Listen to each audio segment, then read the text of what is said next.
Alright boys, we're back again with a new video. I said I wasn't going to do player ratings and reviews for each individual match, but I don't know, I kind of just have an urge to do another one for the Liverpool-Burnley game. Yeah, I think when I go back to school and if I'm doing other videos too, then maybe they will happen less, I don't know. But anyway, we have free time. I'm going to do a review on this game. 2-0 of course, Liverpool on the day, good game. To be perfectly honest, I thought Burnley were the better team in the first half. Like, I'm not going to just like blow smoke up the Liverpool team's ass just because I support them or whatever. I'm just going to be honest, Burnley were the better team in the first half. So some player ratings, like I've seen other people do them so far, and they're rating the Liverpool team so fucking high. I think the Liverpool team played better against Norwich than they did against Burnley today.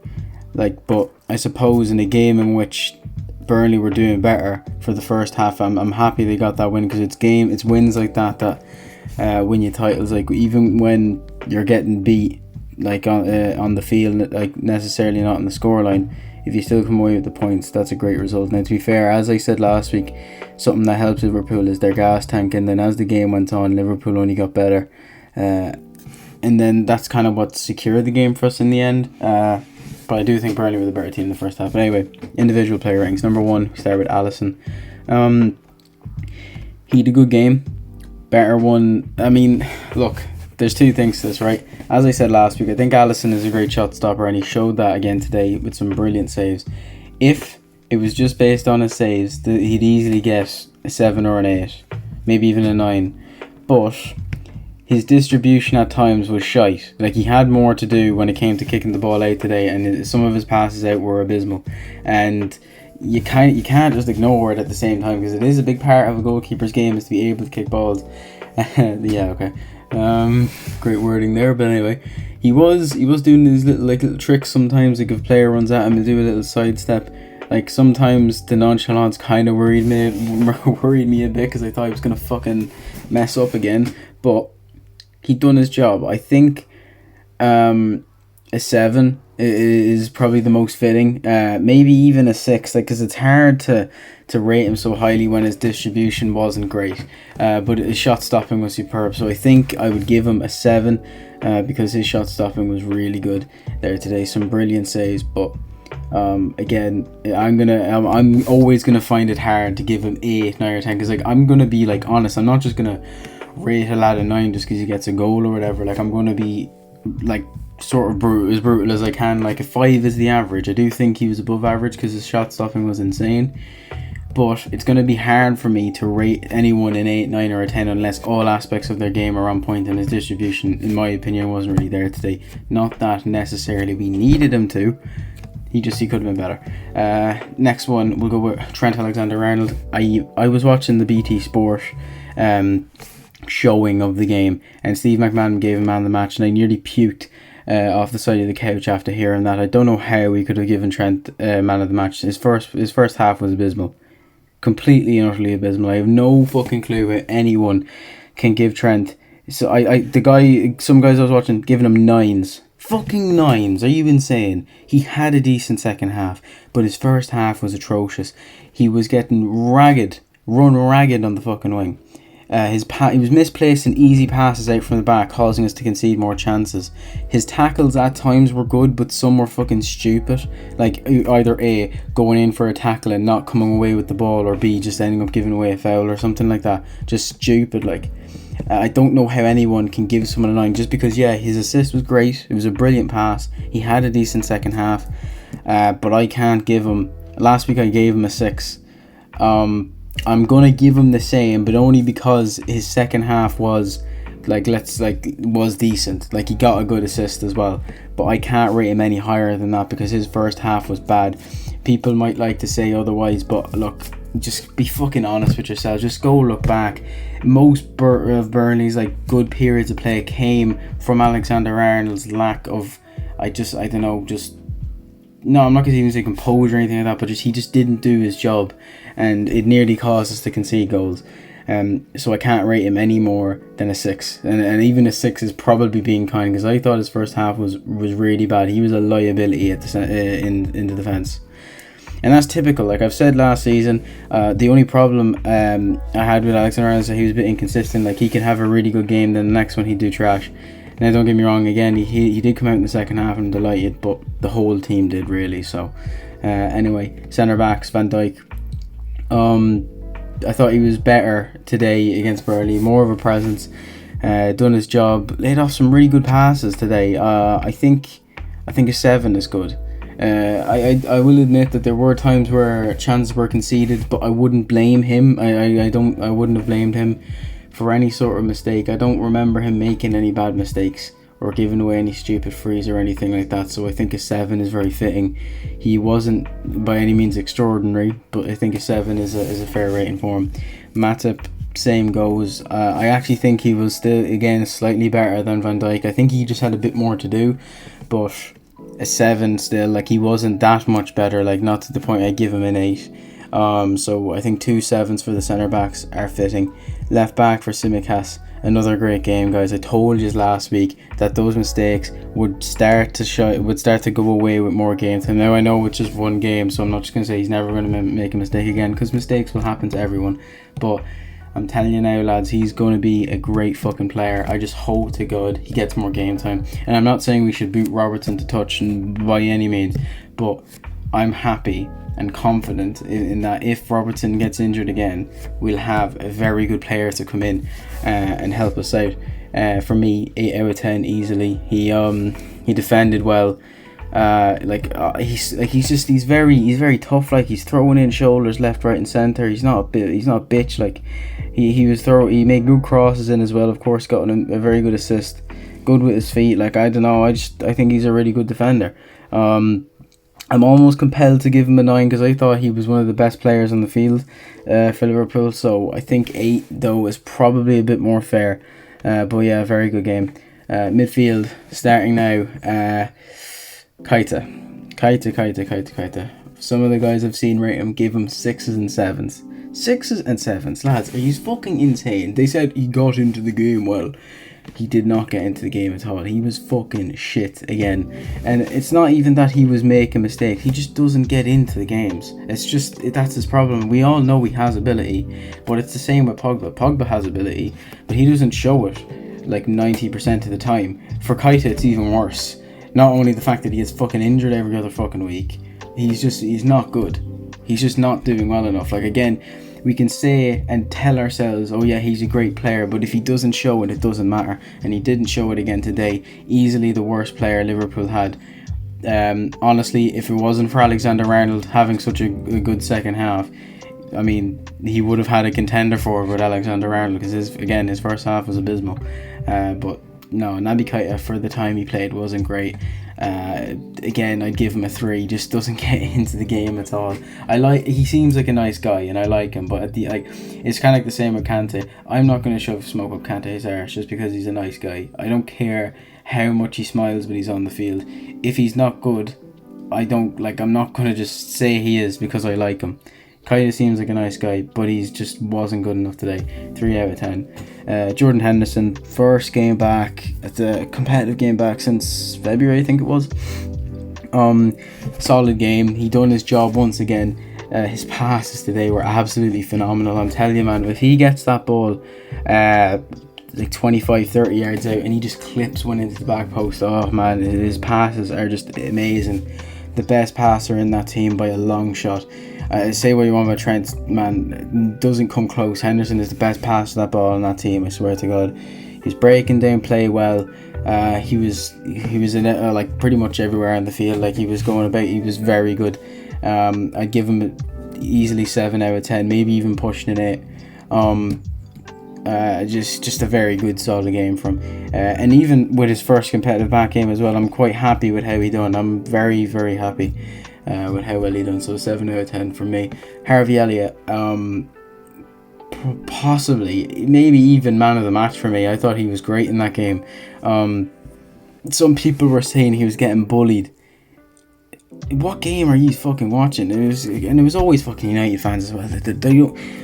Don't chat shit about a player if you don't watch the fucking game. He's dweebs. Elliott was unreal. And I'm not just saying that because he's a Liverpool youngster. Like, I'm going to be brutally honest.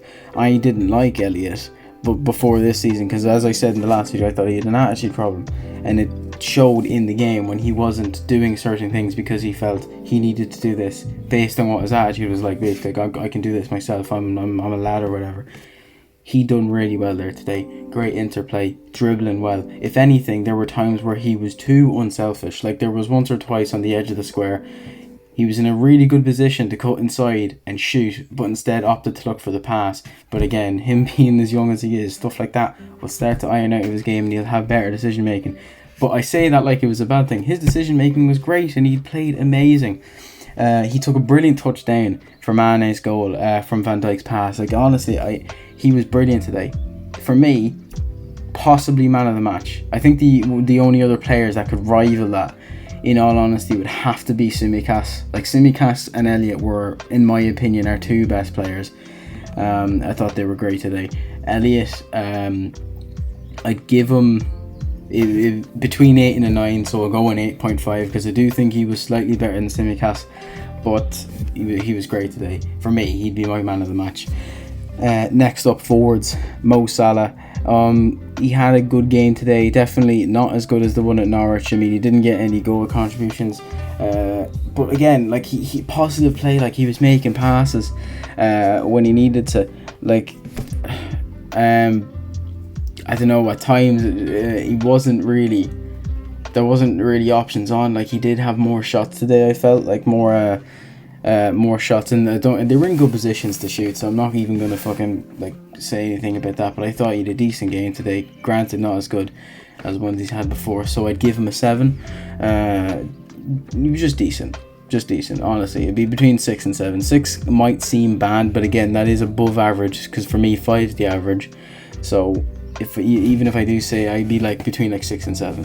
Like because I know like I haven't. If I say 6 for Salah, like that's like the second lowest rating in terms of the Liverpool team. The only one below him being Naby Keita. But yeah, like I mean, he was good, but you know, could have been better. But he was decent overall. Diogo Jota, again, he got his goal. Another great header for him. I'm delighted for him. Like he's such a good player. But I mean, he seemed to get into the game a bit more today. But like again, like he just again, not as usual. Like he was a little bit drifting in and out at times, but again, he was still good. I'd still have to give him only a 6. Like I still can't give him more than that because again, like I'm almost struggling to remember things that he done in the match. Like, cause again, he didn't really get into it that much. But I mean, I don't know. Like I mean, he done his job. I mean, he was going at the Burnley players, especially when it came to fucking corners or free kicks and stuff. He was always in their face and that, which is nice to see. Nice to see a little bit of fucking fire in some players. But yeah, I mean, he had a decent game, but there wasn't that much else to it, so I'd have to only give him a 6. But a great goal anyway for him. Sadio Mani, great goal. Missed a few good chances. Like I'm gonna be honest, like he did miss a few good chances. Some good bits of play, but I can only give him a fucking 6 because he just missed too many good chances for me. I think he could have easily have been a 7 or an 8, but he was too complacent. Like it's one of the biggest problems of his game as of recent, like in the last couple of years, that he was missing easy chances. Like he needs about 5 chances to score 1. Of course, his goal was good. It was finished very well, but I felt he missed too many easy chances for me to give him a rating higher. Now the subs, there was Firmino, played about 15 minutes, didn't get into the game. He actually misplaced a few fucking passes. Like I think and now to be fair, it was only about 15 minutes, but if I had to give him a rating, it would be 5, bordering a 4.5, because he didn't get into the game. All he did that of note was really just misplace a few passes. Like just didn't get into it really. Not that I really expected him to, but only like he came on the 80th minute and there was like 4 minutes of added time, so we only got about 15 minutes, but wasn't amazing. Thiago, 4. I didn't think he was great today. Like he ended up giving away chances to Burnley with stupid fucking headers back, and just lose it out too easily. Don't get me wrong, there were once or twice where he got the ball, he was dribbling, trying to make chances, got off his passes decently enough, but again, I just thought he'd made too many mistakes worth giving him a decent rating, so I think I'd have to give him a 4, because I don't think he was average. I do think he was below average. And the last one, Joe Gomez, there's no point in giving a rating for him because he only came on for like a minute, so I'm just going to say non-applicable, no rating for Joe Gomez. In the game, as I said, I think Burnley were better in the first half. I don't even know what it is. Like, I think it was more us not doing our jobs, especially, and it wasn't even a lot of players, the whole team. It was more like one or two, in particular. Like a lot of the players didn't wake up, but there were one or two that were just giving away stupid balls. As I said, one of them was Alexander-Arnold. He was the worst culprit for it in the first half. And again, I've no agenda or anything against Alexander-Arnold. I like Alexander-Arnold as a player, and I hate because he's criminally underrated in some areas. But today he did not help himself whatsoever in that first half. Again, it did take a while for some of the lads to wake up. To be honest, the only person I seen really at it from the start, in my opinion, was Harvey Elliott. I thought he was by a mile our best player today. I don't want to see Curtis Jones kick the touch now that Harvey Elliott's playing in midfield and doing well, because I think Curtis Jones is good as well. But I'm very happy with how he played. Of course, second half again, we improved. We improved as the game went on, and that's kind of normally what we do. I would like to see us be at it from the start, but it is what it is. Like, at the end of the day, we got the 3 points, and that's all that mattered. Of course, our next game is against Chelsea. In my opinion, probably going to be the toughest game of our season. Out of all the teams that Liverpool played against, even last season, even when we were playing shit, there were times where we were really taking the play to the teams. Like, even when we lost games against Burnley at home, or Brighton at home, or Fulham, we did at times take the game to them, and we dominated parts of the game. We just couldn't put the ball in the fucking net. We were still shite, but still, the one team that I felt really dominated us during that period, like completely, was Chelsea, in my opinion. Not even City really dominated us. Mistakes got us back against City.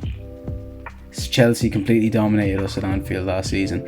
I think this already, it's not a title decider obviously, but I think this will be a real indication as to who is really challenging for the title.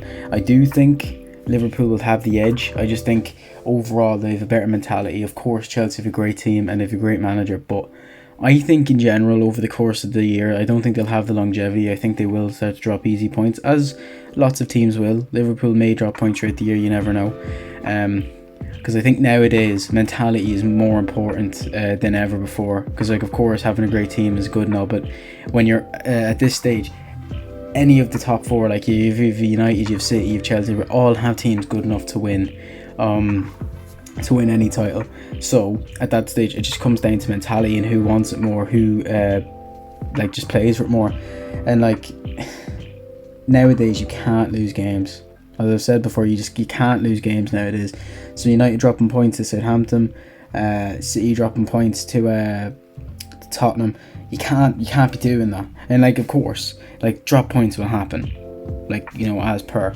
And I know with COVID and stuff it's a bit different, but still, I just think that if you really want to go for it, you have to be winning pretty much every game. And to be honest, like, well, of course it's great to see your team winning all the time. I don't know, it's not as cool as where you don't see upsets and stuff that often anymore. Like, it's not as entertaining, I think. Like, I liked it more, like seeing teams get 100 points and stuff is great and all, but like, I don't know, just winning,